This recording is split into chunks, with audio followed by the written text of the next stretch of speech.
Dneska si ukážeme, ako zresetovať servisné hlásenie na Mercedes GLK. Vypneme kľúčik, vložíme, dáme do prvej pozície, nastavíme si stav kilometrov a stlačíme, podržíme tlačítko OK a telefón.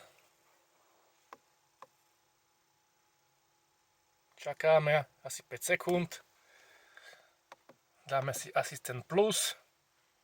Dáme OK. Servis daten. Dáme si Gesamt servise.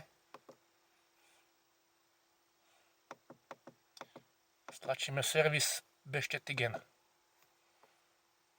Dáme ja. Bestätigen. Ale by to malo byť hotové. OK.